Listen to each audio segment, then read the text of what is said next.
پیش از ازدواج و زندگی مستقلانه بر هر یک مرد و زن جوان که میخواهند عائله برپا کنند و زندگی مشترک را آغاز کنند لازم و ضروری است که دو چیز را تعلیم بگیرند. یکی صبر و تحمل، دیگر گذشت و بخشش و چشم پوشی از کمبودی های همدیگر.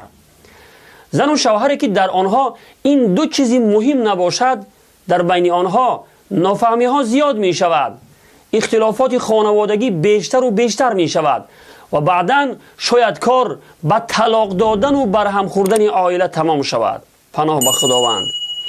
برادران و خواهران عزیز، پیش از ازدواج و آغاز زندگی مشترک زن و شوهری این دو چیز را خوب تعلیم بگیرید و آن را در زندگی تجربه کرده بعد از آن خود را برای ازدواج آماده کنید.